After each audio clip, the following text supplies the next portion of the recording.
जब से अदालती मामला थोड़े ठंडे हुए हैं, लोगों के वीलॉग भी ठंडे हो गए हैं। आपने देखा होगा कि पिछले कई दिनों से जब से 26वीं तरमीम आई है, उसके बाद से पाकिस्तान टीवी चैनल्स के प्रोग्राम्स और वीलॉगर्स के वीलॉग्स, उसमें जुडिशल मसाला कम हो गया है। लेकिन आज एक छोटी सी खबर आई है, सोचा अहम खबर है आपके साथ शेयर कर लें। आज जुडिशल कमीशन का इजलास हुआ, जिसके आगाज़ पर चीफ जस्टिस यही आफरीदी साहब ने ये बताया है कि उनको जस्टिस मंसूर अली शाह का ख़त मिला था। उस ख़त में कहा गया था जस्टिस मंसूर शाह की तरफ से कि जुडिशल कमीशन के इजलास को मौखर किया जाए और जब तक आइनी तरमीम के ख़िलाफ़ दरख्वास्तें फुल कोर्ट में न सुनी जाएँ, जुडिशल कमीशन जो इस तरमीम के नतीजे में बना है मज़ीद कोई कार्रवाई ना करे। लेकिन आज जस्टिस ये आफरीदी साहब ने बताया कि उन्होंने इस ख़त का जवाब देते हुए इस मौक़िफ़ को डिसमिस कर दिया है और उन्होंने कहा कि जुडिशल कमीशन को 26वीं आइनी तरमीम को ज़ेर बहस लाने का मैंडेट हासिल नहीं है। ये ज़राए के हवाले से खबरें आई हैं और उन्होंने कहा कि आइनी मुकदमात को समाअत के लिए मुकर्रर करने का इख्तियार आइनी बेंच की कमेटी के पास है। तो ये पार्लियामेंट का रोल होता है और कितना अहम है कि कितने सालों से जो जुडिशल एक्टिविज़म चल रहा था, इस मुल्क के लोगों के असाब को और मीडिया चैनल्स की नशरियात को उसने काबू में किया हुआ था। सिर्फ एक कानून के बनने से वो अब नहीं रहा और पार्लियामेंट को और कौन सा कानून बनाना चाहिए, इसका इंदिया आया है GHQ से, जहाँ पे 84वीं फॉर्मेशन कमांडर कॉन्फ्रेंस हुई है और जिसके बाद कल कहा गया था कि ये ज़रूरी है हुकूमत बेलगाम गैर अखलाकी आज़ादी इजहार राय की आड़ में जहर उगलने, झूठ और माशरती तकसीम का बीज बोने के खात्मे के लिए सख्त कवानीन और ज़वाबत बनाए और उन पर अमल दरामद करवाए। ये हुकूमत को कहा गया है और कहा गया कि सियासी व माली फ़ायद, ये माली फ़ायद आप समझ रहे हैं ना, यूट्यूबर्स की तरफ इशारा है, जो वो बेचते हैं जो आवाम सुनना चाहते हैं, चाहे वो झूठ हो, क्योंकि पैसे मिलते हैं, डॉलर मिलते हैं, रेटिंग ज़्यादा आती है। हम क्या करें, रेटिंग के लिए या सच बोलें। तो सियासी व माली मफाद की खातिर जाली खबरें फैलाने वाले की निशानदेही करके उन्हें इंसाफ के कटहरे में लाना वक्त की अहम ज़रूरत है और उनको जिन्होंने बनाया उनको भी लाएँ तो अच्छा है। पाक फ़ौज मुल्क कौम की खिदमत बगैर किसी तासुब और सियासी वाबस्तगी के करती है। बड़ी अच्छी ये स्टेटमेंट है और आज का हमारा प्रोग्राम जो है मैं उसका तारुफ करवा दूं, इन्हीं इश्यूज़ के इर्द गिर्द होगा। और हमारी आज की टॉप स्टोरी जो है वो है खान की नई शराइत, हुकूमत मानेगी या नहीं। और शराइत क्या है? शराइत ये है कि असीरान को रिहा किया जाए जो PTI के लोग जेलों में हैं और खान साहब उसमें शामिल हैं, खान साहब को भी और दूसरे लीडरों को भी और वर्कर्स को भी। और दूसरा मुतालबा ये है कि एक जुडिशल कमीशन बनाया जाए जो 9 मई की और 26 नवंबर के जो वाक़यात हुए हैं इस्लामाबाद में, 26 नवंबर को जो हुआ है उसकी तहकीकात की जाए, तहकीकात करे। अगर ये ना किया गया तो 14 दिसंबर से सिविल नाफरमानी की तहरीक शुरू करेंगे और उन्होंने ऑलरेडी कह दिया ओवरसीज़ पाकिस्तानी से कि आप पाकिस्तान अपने जो पैसे भेजते हैं वो भेजना बंद कर दें। हमारी आज की टॉप स्टोरी है, उसमें हमें ज्वाइन करेंगे बैरिस्टर अकील मलिक और सेनेटर हुमायूं मोहम्मद। और हमारा आज का हॉट इशू होगा मौलाना के साथ हाथ हो गया। 26वीं तरमीम के ऊपर मौलाना ने JUI ने वोट दिया हुकूमत को और हुकूमत की सियासी इत्तेहाद को, लेकिन उसके बदले उन्होंने जो मदारस के लिए बिल था जो मनवाया था वो पास तो हो गया, लेकिन उस पर सदर साहब ने दस्तखत नहीं किए, जिससे एक मसला चल रहा है, उस पर बात करेंगे। और एडिटोरियल हमारा आज का होगा कि जो मैंने अभी बताया कि फॉर्मेशन कमांडर्स से जो इंस्ट्रक्शंस आई हैं उसके मुताबिक एडिटोरियल जो है झूठ का मुकाबला कैसे, झूठ से या सच से, हम इस पे बात करेंगे क्योंकि बहुत ज़रूरी और अहम मसला और पूरी दुनिया को इस झूठ का सामना है डिजिटल मीडिया के ज़रिए और दुनिया इस पे क्या करना चाहिए, स्मार्ट गेम हमें कैसे करनी चाहिए। तो प्रोग्राम का आगाज़ करते हैं हम अपनी आज की टॉप स्टोरी जो खान की नई शराइत, हुकूमत मानेगी या नहीं। लेकिन इससे पहले एक छोटा सा क्लिप आपको दिखाना चाहते हैं। बुशरा बीबी जो यहाँ पे मौजूद थी और जिन्होंने ये कहा है कि वो भागने वाली औरत नहीं है और वो यहाँ मौजूद थी, सब उनको छोड़ के भाग गया। आप खुद सुन लीजिए। लोग गलत और झूठ क्यों बोल रहे हैं? मैं भागने वाली औरत नहीं हूँ। डी चौक पे मैं 12:30 बजे तक बिल्कुल अकेली थी अपनी गाड़ी। बीबी वहाँ से नहीं हटी थी क्योंकि खान ने नहीं कहा था कि हटना है। मैंने सबको कहा था कि मुझे अकेले नहीं छोड़ना, लेकिन सबने मुझे अकेले छोड़ दिया था और मैं वहाँ बिल्कुल अकेली थी। हमें ज्वाइन किया बैरिस्टर अकील मलिक साहब ने, MNA है पाकिस्तान मुस्लिम लीग नून के और हुकूमती तर्जमान बराए कानूनी अमूर, और सेनेटर हुमायूं मोहम्मद रहनुमा है पाकिस्तान तहरीक इंसाफ के। सेनेटर साहब, आपसे बात का आगाज़ करना चाहता हूँ। ये जो अभी आपने सुना शॉट बुशरा बीबी का, तो PTI लीडरशिप तो बुज़दिल साबित हुई है और अकेला छोड़ के बुशरा बीबी को वहाँ डी चौक में सब वहाँ से फरार हो गए, क्यों? बिस्मिल्लाहिर्रहमानिर्रहीम, इय्याका नअबुदु व इय्याका नस्तईन। लेकिन चूंकि मैंने उस चीज को विटनेस नहीं किया कि कौन छोड़ कर गया कौन नहीं गया, जो मैंने टीवी पे देखा, ये जो मैंने बाज लोगों को देखा है, एक मिनट है ना, वो देखिए इस तरह है, ये 2-3 जगहों पर थे। एक जो क्या कह सकते हैं, कलसूम प्लाजा और सेंटोरस चौक के दरमियान वाला एरिया था, एक कलसूम प्लाजा और चाइना चौक के दरमियान वाला था। जिस लिहाज से जो पाकिस्तान तहरीक इंसाफ का मौकफ है, उसमें जो गोलियां चली हैं वो बेसिकली चली हैं फ्रॉम दी डी चौक या जो चाइना चौक है उस तरफ से चली है। तो वहां से लोग जब गोलियां चली है तो भागे हैं और उन्होंने जगह को वेकेट किया है। Obviously she was in car और उस जगह पर थी, तो जिस लिहाज से इन्होंने देखा होगा, हो सकता है इनको उतना पता ना चलो लोग चले गए हों, लेकिन खैर एनीवे वो जो कह रही हैं वो उनका पॉइंट ऑफ व्यू है और we all respect that thing. लेकिन अगर आप ये कहें कि पाकिस्तान तहरीक इंसाफ वहां पे डटी नहीं है, तो मैं आपको ऐसे एंकर्स जो आप जैसे ही बड़े नामवर एंकर्स हैं, उनका ये कहना था कि हमने अपनी जिंदगी में, मेरे ख्याल में 40 साल की वो बात कर रहे थे या पता नहीं 55 साल की बात कर रहे थे, वो कह रहे थे हमने पहली बार किसी ऐसी पॉलिटिकल पार्टी को देखा है कि जिनके वर्कर्स अपने लीडर के लिए गोली खाने के लिए तैयार थे। कहते कि बिल्कुल मैंने ये बात मैं मानता हूं और वाकई वर्कर्स गोली खाने के लिए तैयार थे, उन्होंने खाई भी हैं। सवाल मेरा ये नहीं है, सवाल ये है कि बुशरा बीबी ने एक इल्जाम लगाया पूरी लीडरशिप पे, उस पे आप बताएं कि वो किधर थी लीडरशिप, वो क्यों नहीं अकेला छोड़ के भाग गए वहां से? देखिए अगर वो जो कह रही है ना कि वो उधर अकेली थी और लीडरशिप नहीं थी, तो ये वाकई एक क्वेश्चनेबल चीज है। जो जिसको जो वहां पे लीडरशिप थी, जिनको होना चाहिए था उनको होना चाहिए था। मैं इस बात पे उनसे एग्री करूंगा कि they should have been there.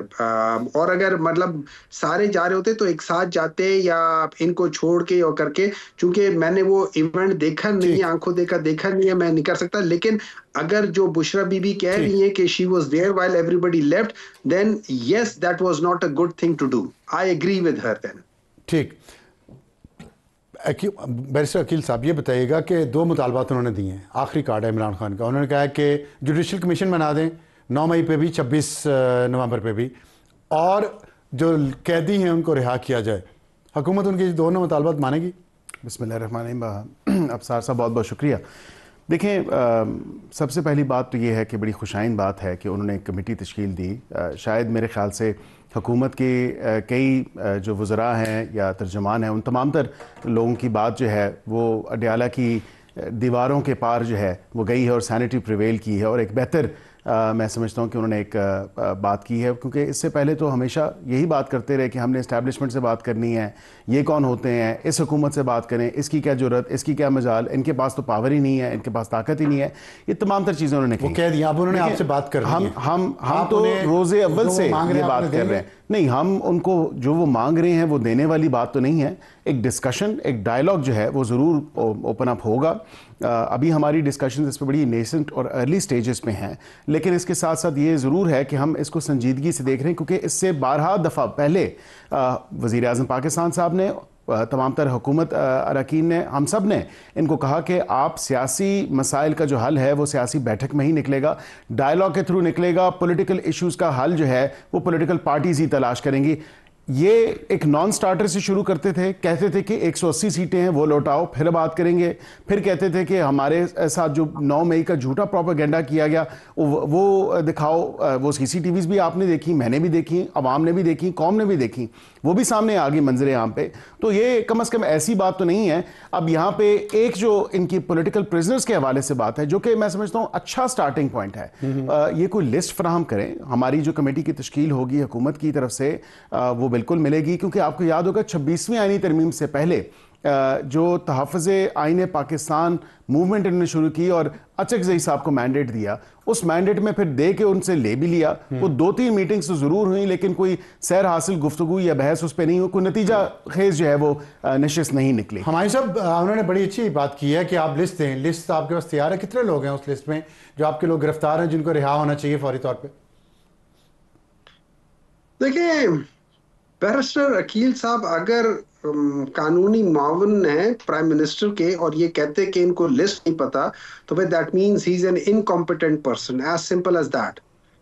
इनको पता होना चाहिए, इनको सुने ना सर, लिस्ट को छोड़ देना, लिस्ट तो हमें भी नहीं पता कितने इन लोगों ने, अभी इन लोगों ने हमारे लिहाज से तो 6,000 बंदा इन्होंने अंदर किया हुआ है। उसका मतलब सुन लेना, मैं आपको बात बता रहा हूँ, मैं आपको चीता बात बता रहा हूँ। हमारे कोई 150 से 200 लोग हैं जो 9 मई की वजह से अभी भी अंदर हैं, ठीक है? उसमें हमारे वर्कर्स भी है, उनमें हमारी लीडरशिप भी है। मैं आपको एक सिंपल सी बात बताता हूँ। ये कह रहे हैं कि इन्होंने सराहा है, आई एक्नॉलेज हिज, सराहने वाली बात को कि एक्नॉलेज कर रहे हैं। मैं सिंपल सी बात बताता हूँ, इस मुल्क को अगर हमने बचाना है तो वो जो सिमेंटिक्स है ना कि हुकूमत या कौन सी ताकत या फलानी ताकत, वो फिर सिमेंटिक्स को हमने, वो फिर सिमेंटिक्स ही रहने दिया, हमने हुकूमत कह दिया है। अब आप उस हुकूमत से जो मर्जी समझ लें, लेकिन हम ये चाह रहे हैं, सिंपल सी बात ये है कि इट्स अ फर्स्ट, जो हमारा मुतालबा है वो ये है कि पॉलिटिकल प्रिजनर्स को आप बेल के ऊपर रिहा कर दे। हमने ये नहीं कहा कि केसेस खत्म कर दे, फिर हमने कहा जो उनके ऊपर केसेस हैं उन केसेस को एक जुडिशियल कमीशन के थ्रू कर ले। इन्होंने कहा है कि बहुत सारे जो वीडियो सामने आ गए, देखिए इस तरह की वीडियो सामने आ जाने से विदाउट रीजनेबल डाउट किसी को आप ना इम्प्लीकेट कर सकते हो, ना किसी को निकाल सकते हो। तो आपको एक ऐसे शवाहिद निकालने के जिनसे आप बता सको कि यार ये देखो, ये तुमने ये किया है और ये किया है, and which could be implicating you straight away 100%। ये जो वीडियोस आपने भी देखी, मैंने देखी, उसमें कुछ नहीं है। उसमें बाज लोग हैं वो मास्क लेके तोड़ फोड़ रहे हैं, nobody knows who they are, ठीक है? These are visuals which anybody can use anyway. तो अगर हमने वाकई इस मुल्क को बचाना है तो अफसर आलम साहब, हमें सीरियसली इस चीज को करके फर्स्ट, जिसे कॉन्फिडेंस बिल्डिंग मेजर है, हमें इसके जो पॉइंट नंबर 1 है उसको फौरी कर ले, बाकी को आप आहिस्ता आहिस्ता कर ले। एटलीस्ट आप चीजों को जो है ना, जो प्रॉब्लम है उसको आप रोक देंगे आने से। And I think this is right thing to do. ठीक, बैरिस्टर वकील साहब, तो आपने एक हिंट करवाया है कि ये लिस्ट आएगी तो हम उस पर फॉलो कर लें। उन्होंने भी ये कहा कि पहले स्टेप के तौर पे ये ठीक है। ये बताइए कि जो खान साहब ने ये जो अपील की है, बाइकआउट की है, और दूसरा उन्होंने ओवरसीज़ पाकिस्तानीज़ को कहा कि इनको पैसे भिजवाना बंद कर दे पाकिस्तान को, अब वो जो फॉरेन एक्सचेंज भिजवाते हैं, इससे हुकूमत दबाव में महसूस करी अपने आप को? क्योंकि सिविल नाफरमानी का भी उन्होंने कहा कि अगर ये सब कुछ ना हुआ तो सिविल नाफरमानी है। फिर देखिए अफसार साहब, बड़ी मज़े का खेज़ बात है कि इससे पहले क्या इस पार्टी ने या इस पार्टी के लोगों ने या इमरान खान साहब ने खुद सिविल नाफरमानी नहीं की? आपको पता है स्टेजों पे चढ़ के लोगों को कहा गया कि अपने बिजली और गैस के बिल मत दो, बिल भी जलाए गए। फिर उसके बाद खुद ही अपना बनी गाला का बिल भी अदा कर दिया गया। लोगों के जब बिजली और गैस के कनेक्शन के बिल कटने वाले थे तो उन्होंने कहा ये तो पागल इंसान है, हमें भी बेवकूफ़ बना रहा है, तो इससे हमें क्या ज़रूरत है? तो उन्होंने बिल अपने फ़ौरन जमा करा दिए।